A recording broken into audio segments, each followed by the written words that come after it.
Bismillahirrahmanirrahim. Assalamualaikum warahmatullahi wabarakatuh. Kali ini Lukman Republik hadir dengan sebuah informasi tentang kisah perjalanan Lukman Republik hadir dalam dunia tulis-menulis atau jurnalis. Pasca di PHK dari sebuah perusahaan eksportir tembakau terkenal yang ada di Jember pada tanggal 16 Januari 2019. Pada awalnya saya sering dijadikan sebagai narasumber berita tentang permasalahan-permasalahan kemiskinan, permasalahan sosial, permasalahan pendidikan oleh seorang jurnalis senior yang ada di Kabupaten Jember dari media yang sudah tak asing lagi, yaitu Suara Jatim Post dan Suara Indonesia, bernama Imam Haironi. Dari Imam Haironi lah saya mengenal dunia media massa, dunia jurnalisme, karena saya sering dijadikan sebagai narasumber di media Suara Jatim Post dan Suara Indonesia. Pada waktu itu saya sebagai Ketua Ormas Republik Kabupaten Jember. Imam Haironi, wartawan senior Suara Jatim Post dan Suara Indonesia, meminta saya untuk hadir di dunia tulis-menulis dan memperkenalkan saya kepada pimpinan redaksi Lintas Nusantara, yaitu Mas Sayadi Hasan. Berbekal ID card jurnalis media Lintas Nusantara yang dibuatkan oleh pimpinan redaksi Sayadi Hasan, saya mulai terjun mewawancarai beberapa tokoh politik dalam proses penjaringan calon Bupati Jember. Yang pertama yaitu Bapak Haji Abdus Salam SE di rumah beliau di Kelurahan Gebang, Kecamatan Patrang. Setelah wawancara dengan Bapak Haji Abdus Salam, dilanjutkan wawancara dengan bakal calon bupati yang lain, yaitu Bapak Insinyur Haji Hendi Siswanto ST IPU di kantor HSD pada tanggal 9 Maret 2020 jam 10 pagi. Dan alhamdulillah beliau sekarang terpilih menjadi Bupati Jember. Berikut ini saya sampaikan video kenangan wawancara dengan Insinyur Haji Hendi Siswanto ST IPU sambil beliau mengendorse produk home industry keripik tempe Mamira yang saat itu hanya berlabelkan fotokopi. Dan alhamdulillah beliau bersedia mengendorse produk home industry keripik tempe Mamira pada saat itu. Mari kita simak video wawancara saya dengan Insinyur Haji Hendi Siswanto pada saat menjadi bakal calon Bupati Jember.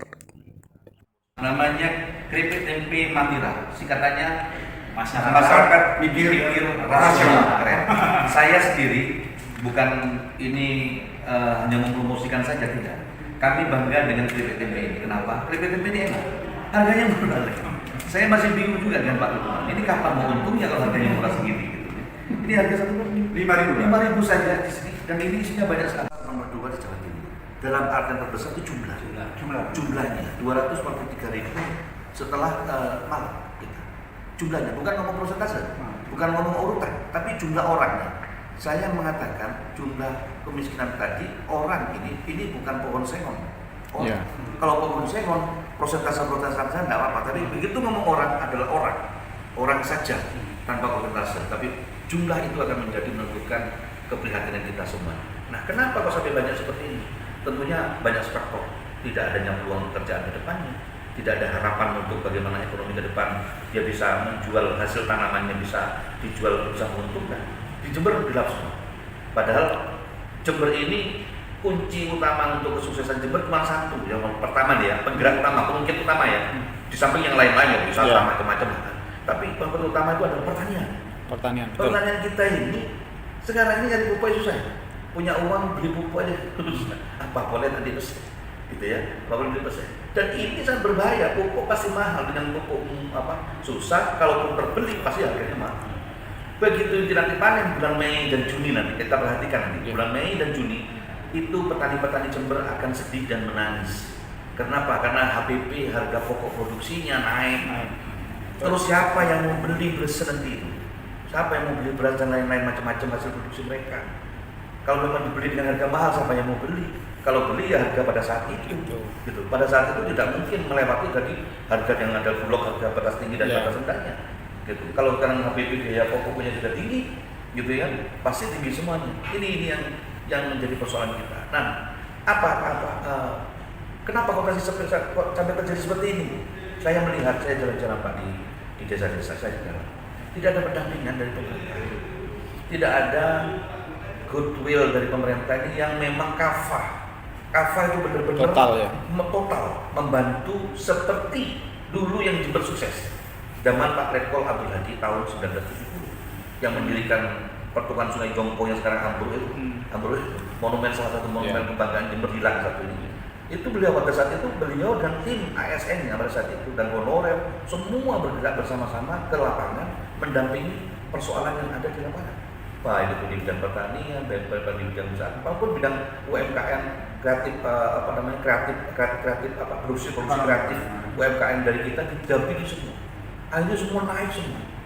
Jadi kalau saya mengatakan pemerintah daerah ini kan janganlah jadi penguasa, jadilah pelayan masyarakat. Esensi dari pemerintah ini pelayan.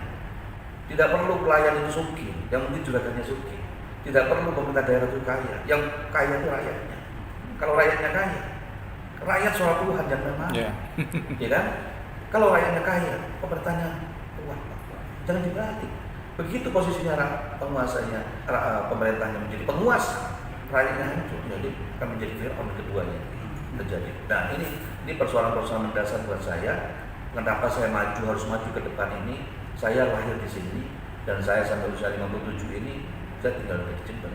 Dan melihat Jember kondisi seperti ini, saya ingin mengembalikan Jember pada saat zaman keemasan, zaman seperti zaman Pak Abdul Hadi dulu. Semua petani-petani kita makmur semua, nelayan kita makmur. Apalagi yang lebih dalam lagi tentang dulu kesejahteraan dulu. Bahkan saya gini, saya sedang menghitung, saya bisa menaikkan guru GTT-PTT ya. Kira-kira antara 1,5 sampai 1,6 juta per bulan. Saya berani tanda tangan itu.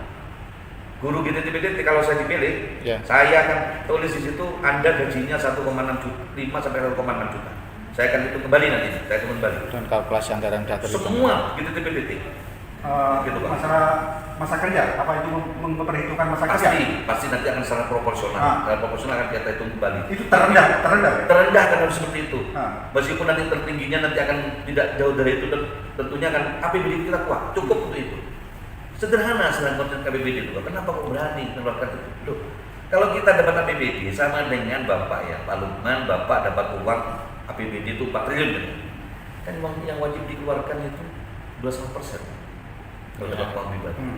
Apa bedanya? Itu sudah haknya orang lain. Apa bedanya kalimat APBD dan kalimat uang pribadi? Sama esensinya. Ini kalau itu dikeluarkan untuk rakyatnya sendiri, kan muter juga. Rakyatnya juga untuk beli barang, yang jual barang dapat kena pajak, bayar ke pemerintah lagi. Motor aja Pak Opung ini. Saya karena motor. Tidak ada hak-hakan di sini. Tinggal bagaimana cara membagi yang bagus. Ya bagi-bagi lagi gitu. Ini membagi yang bagus tadi yang perlu satu kreativitas yang di sini yang disebut namanya bupati. Kreativitas bagaimana kita mensinergikan semua sistem, berkolaborasi dengan semua sistem, ya dengan DPRD harus. Kan kalau saya ngomong ini persoalan saya maju, kenapa kok wiswayai?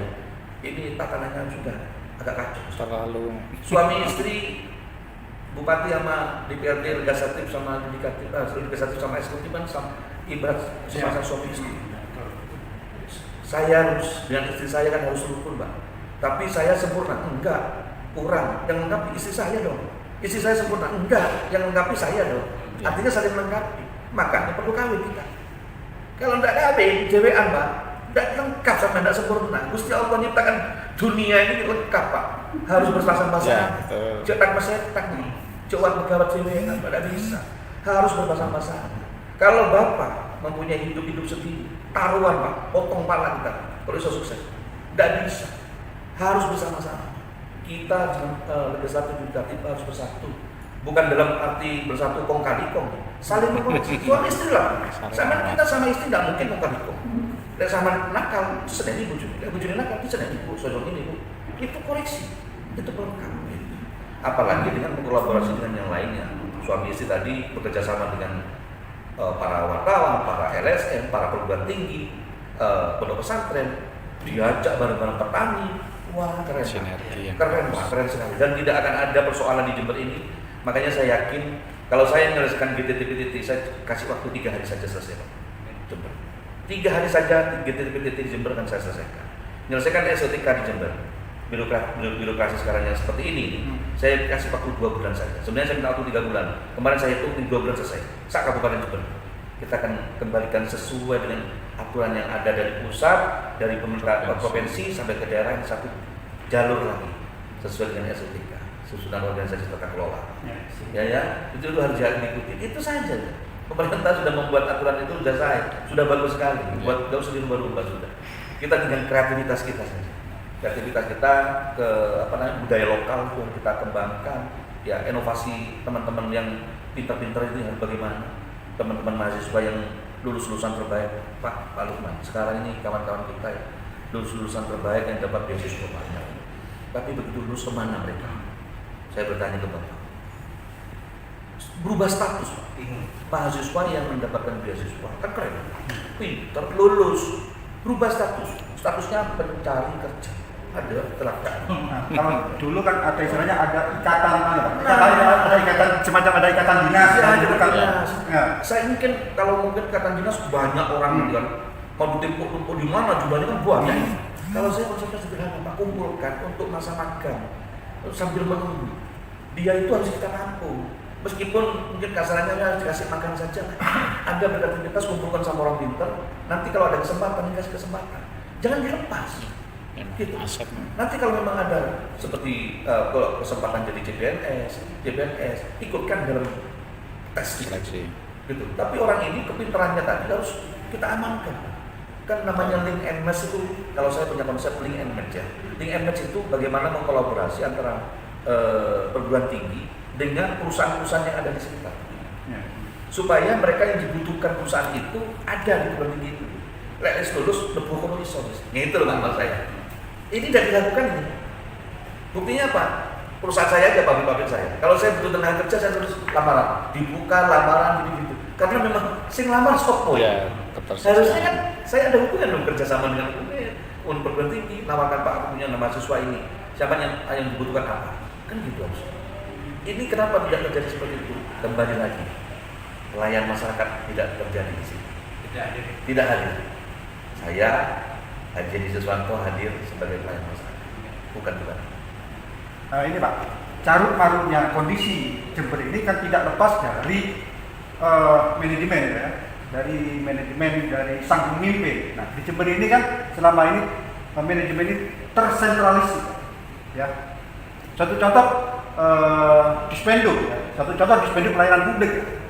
Berdasarkan Pergub nomor 23 tahun 2013 yang diperbaharui oleh pemerintahan Bupati Faidah, Pergub nomor 46 tahun 2016, ini sebenarnya sudah jelas sekali bahwasanya pelayanan publik itu, pelayanan admin itu kan berpusat di kecamatan. Bahkan rencananya itu kalau berdasarkan Pergub nomor 46 itu tiap dapil itu akan dibentuk semacam UPTD. Ada 6 UPTD. Nah kenyataannya ini muncul semacam pendopo ekspres apa. Nah ini kan sudah menyalahi dari ya pelayanan mengantarkan proses pelayanan admin yang sudah selesai masuk ke pendopo lewat bagian umum itu tersentralisasi, termasuk penataan birokrasi yang dari kemarin ini banyaknya PLT lain. Kemudian satu contoh dinas pendidikan dalam 4 tahun pemerintahan ini sudah 4 kali berganti kepala dinas, mulai Bambang Haryono, kemudian diganti PLT M. Ghazali, kemudian diganti lagi oleh Pak Ismam yang hanya berumur 46 hari. kepala dinas Tercepat. pendidikan tercepat di dunia. 46 Umur hari. 46 hari. Kemudian jadi Dr. Edi Susilo. Nah, seandainya Bapak menjadi bupati ini, penataan-penataan seperti ini dijamin tidak ada ya Pak ya? Dijamin berdasarkan Keahlian, sesuai keahlian. Sesuai keahlian. Penempatan. Jadi Pak Lukman, Ini prihatin sekali Pak. betul Pak, saya sedih dan lucu aja dengan ini. Ini apa mainan apa lagi kayak gini. Di Jember itu gudangnya orang pinter, Pak. Gudangnya orang pinter. Kemarin Tiara juga jagoan juga. Hebat di Indonesia kan. Ada yang climbing, juara lari itu jagoan-jagoan semua. Kita nggak perlu takut dengan SDM di Jember. Ya, betul. Tidak perlu takut. Jadi kalau namanya SOTK birokrasi, Pak Lukman, itu kita sudah diajarkan bahwa sesuatu kalau diberikan kepada bukan ahlinya, tinggal kehancurannya. Ya semua harus dikendalikan kepada semua keahliannya masing-masing, Pak. Sesuai dengan disiplin ilmu yang mereka miliki, ya. Dan jenjang kepangkatan itu tetap banyak Pak. evaluasi. Jenjang kepangkatan. Kami punya sistem yang namanya Kaperjak. Itu bagus sudah itu mengevaluasi para pejabat, bagaimana pejabat ini yang mau naik ini harus dievaluasi dulu. Saya kira berfungsi ya gitu. Semua harus fungsi, Pak. Terus ada namanya sistem assessment. Kita harus lewat assessment dulu. Setelah assessment itu bagus, secara menulis dia bagus, secara kita di interview itu bagus, baru masuk ke tim Kaperjakan itu. Tim Kaperjakan itu mengolah data tentang latar belakang orang itu. Track recordnya bagaimana? Betul. Memang sudah masa jabatannya sudah sesuai nggak? Mampu nggak dengan kerjaan ini? Itu. Setelah itu terakhir tinggal tangan aja. Kalau saya Pak, nggak usah perlu tangan saya kasih sekda aja tangan sendiri juga Pak. Jadi bukan berdasarkan you dukung aku, kamu tak jadikan ini. Like and dislike nggak boleh itu. Tidak boleh terjadi Pak. Itu kembali zaman tahun bahla dulu. Iya. Jangan Pak, sekarang sudah tidak boleh begitu. Kita harus Profesional, Pak. Harus profesional dan terukur, dan pemerintah negeri ini sudah 74 tahun merdeka ini, aturannya sudah benar Pak. Tinggal kita ini menjalankan aturan itu saja sudah. Sesuai aja sudah. Bagus sudah. Itu yang namanya ngurus KTP. Pak, sistem eKTP kita ini canggih Pak. Kalau saya akan cari cara nanti. Saya ada kebetulan teman yang membuat eKTP itu, kebetulan teman-teman saya di Jakarta. Saya akan cari cara bagaimana ngurus KTP tidak usah datang ke kantor. Cukup di rumah masing-masing bisa ngurus KTP. Pakai handphone saja, pakai aplikasi saja. Jadi Bapak bisa nge-print sendiri. Kalau ingin mengambil aslinya ya harus datang. Tapi selama belum diambil aslinya itu sudah berlaku. Begitu Pak. Itu sudah bisa dilakukan Pak. Udah eKTP loh, mau ngantri-ngantri. Sekarang keluhannya orang-orang Pak di daerah-daerah pegunungan itu. Kalau ngurus turun harus ngurus ke di spenduk ya. Ya, dan mulai antri sebelum subuh udah berangkat. Nanti kalau belum mau sampai nginep di situ, kalau kembali biayanya kan mahal. Rumahnya dia nunggu nginep 2 hari. Oh, kok zaman perang lagi Pak. Kembali ke zaman perang. Dan proses munculnya Calo kan di situ Pak. Ya. Yang muncul OTT, kasus Ya. OTT tahun 2017 itu.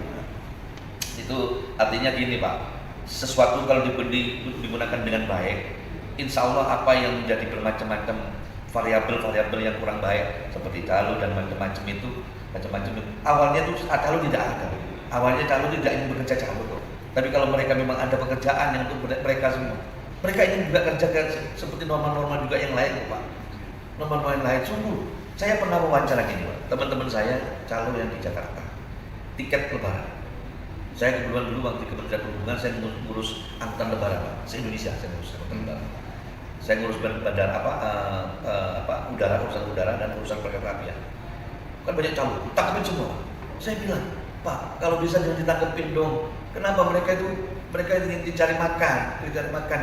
Tapi ini melanggar macam-macam, rusak semua ini. Kita melayani masyarakat yang lain yang nanti hilang habis Calo. Benar juga gitu ya. Nah, kita sistem kita perbaiki.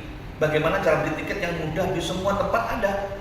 Jadi orang sudah bisa beli tiket jauh-jauh hari. Itu usulan saya pertama. Yang kedua saya tanya sama calonnya, Mas, sama kenapa sih kerja Calo? Apa jawabannya Pak? Kalau ada kerjaan yang lain, saya siap kerja yang lain Pak. Kembali lagi. Orang-orang tidak, peluang kerjaan dibuka untuk mereka Pak. Harus ada. Bukan itu harus disingkirkan, itu salah sekali. Mereka juga warga kita ya. Saya berkomitmen untuk itu Pak. Kita peluk sampai ingin sing opo perjuangan. Sing kiranya masyarakat lain tidak dirugikan. Gitu. Dan tantangannya tetap berjalan dengan normal. Ayo coba, apa pingin nih? Dibina, kasih pegawai untuk mengawal mereka, bina, kan gitu. Gampang gitu Pak, gampang Pak. Asalkan lu serius ya Pak ya, serius. Dan sekarang pertanyaannya, rezeki itu kan kita tidak perlu mikirin rezeki Pak Lukman. Biarkan itu. Kalau Bapak mikirin rezeki, kita sudah mengambil hak prerogatifnya Gusti Allah. Kerja aja sudah, ikhtiar aja sudah, berdoa. Turun sendiri rezeki. Turun sendiri. Nah itu harus di framing, itu harus ditempelkan dulu. Gitu. Termasuk saya sekarang ikut pilkada sekarang. Saya bilang sama teman-teman, Pak, ayo Pak, gak usah ngomong-ngomong di jeri ketong second ada. Gak usah ngomong, pokoknya kita ambil hatinya mereka. Nanti nikmati setelah menang nanti. Apa yang harus kita berikan ke mereka? Apa maksudnya? Pribadi bukan, tapi manfaat secara umum. Tapi langsung loh. Nah, itu yang akan Anda rasakan setelah 5 tahun ke depan. Tapi dari sekarang dikasih 100 nyoblos wis. Mari kamu sama di Jarno wis selama 5 tahun di Jarno. Pertama itu pembohongan, pembodohan terhadap masyarakat. Yang kedua mereka tambah sengsara. Itu saya sampaikan Pak, ke teman-teman. Saya ngomong langsung sudah sampai kata-kata sudah ngomong tidak boleh. Masyarakat Jember tidak boleh digitukan. Tidak boleh. Masyarakat Jember harus betul-betul dia bisa hidup dengan apa yang bisa Allah kasih di lingkungannya ini. Kita punya tempat SDA kita, sumber daya alam kita Luar biasa. Dan saya ngomong begini ini dulu pernah merasakan Jember ini hebat. Ya, saya kan punya sama Pak Samsul. toko saya ini rame Pak, tahun 70, tahun 70, 80 rame Pak saya. Kalau zaman ibu saya jualan itu panennya orang petani dan toko saya baru Pak. Bayangkan saya panen tiap bulan. Yang panen itu maksudnya orang petaninya panen, belinya di toko saya. Ya. Setiap bulan. Sampai saya tanya, panen apa Pak? Tebu sih. Nah, panen apa Pak? Beras. Panen apa? Beko. Setiap bulan. 1 tahun itu panen terus Pak. Sekarang mau panen dibuat makan di desanya sendiri sudah habis. Tidak sampai dibawa ke Jember. Tapi yakin lah, saya optimis. Siapapun nanti akan memimpin Jember. Siapapun yang akan memimpin Jember harus melakukan kolaborasi semua. Tidak boleh dia kerja sendiri. Tidak boleh. Lakukan semua, kembalikan kepada ranahnya yang normal saja, kembalikan yang normal sesuai aturan saja. Terus pola kerjanya harus bersinergi bersama-sama dan dikerjakan bersama-sama. Itu wajib. Nah itu kalau pola seperti itu dilakukan, pendampingan terhadap petani wajib dilakukan. Ya BTT itu saya siap Pak. Saya akan kasih 1,5 juta 1 bulan untuk semua BTT. Itu ya Pak. Mereka harus tersenyum. Itu gurunya anak saya semua itu. Oh, gurunya anakku dibayar berapa? Tidak tahu saya. Ini ada satu permasalahan yang cukup menarik barangkali ya. Ya. Mungkin ini bisa menjadi sumber dari terciptanya tenaga kerja yang ada di Jember ini, yaitu sampah. Sampah ya. Ini kalau kita melihat di jalan sekitar pondok pesantren Kusius ya, kemudian kita lihat di Jalan Man, sampah itu sudah semacam darurat sampah. Orang masyarakat dengan enaknya senangnya membuang sampah sembarangan ya. Kesadaran dan tempat. Di saluran drainase, sungai-sungai menjadi tempat pembuangan sampah. Nah, ini padahal sampah itu adalah karya kita. Kita membuat karya sampah. Iya ya. Iya. Tapi sebenarnya setiap kalau hari. Kita, sampah itu karya kita, betul sekali. Karya kita juga ada harta terpendam di situ. Dikelola dengan baik. Dengan baik. Banyak pengepul sampah, pengepul kardus, pengepul plastik. Kirimnya kemana? Kirimnya ke Sidoarjo, Mojokerto, Malang. Kenapa di Jember ini tidak didirikan saja industri pengolahan sampah, pengolahan recycle sampah? Nah, saya kepingin nantinya ada investor masuk ke Jember mengelola sampah ini. Tadi saya bicara masalah gas metan, itu kan juga sangat berpotensi sekali. Nah, seandainya Allah mentakdirkan Bapak menjadi bupati Jember, Bapak siap mengundang investor mendirikan industri pengolahan sampah? Bukan hanya mengundang Pak, kami umumkan sebesar-besarnya itu mereka harus datang di sini. Amin. Salaman Pak? Salaman. Saksi? Oke, siap. Oke. Lagi. Salaman. Siap, hari ini kita menjadi saksi Pak Jendi kalau Allah takdirkan bisa memimpin Siap mengelola sampah 5 tahun ke depan, siap menata kota, Menata menata desa, mengelola sampah sebaik-baiknya agar Jember bersih dari Bersih, pencemaran dalam bentuk apapun, indah, rapi, asri, Dan- lestari, itu bersih. Dan GTT-BTT tidak sedih lagi dan tersenyum dengan 1,5 juta sampai 1,6 juta minimal 1 bulannya. minimal. Siap, ini teman-teman GTT-PTT yang sudah sering bersinggungan dengan saya, yang sering saya masuk ke dinas pendidikan. Ini ada janji dari beliau, nanti kita kawal bersama-sama. Mohon doanya, mohon dukungannya, semoga beliau oleh Allah ditakdirkan menjadi pimpinan kita berikutnya. Ya, monggo. Ya. Terima kasih Pak atas kesempatannya wawancara ini, sangat berkesan sekali. Jadi kami tahu apa latar belakang kok memakai jargon Wiswayai. Ya. Nggak ada waktu lagi, Wiswayai. Terima kasih atas kesempatan wawancara pada siang hari ini Pak. Ya, Wassalamualaikum warahmatullahi wabarakatuh. Waalaikumsalam. Untuk mendapatkan informasi terkini terupdate dari Lukman Republik, jangan lupa like and subscribe channel Lukman Republik. Matur nuwun.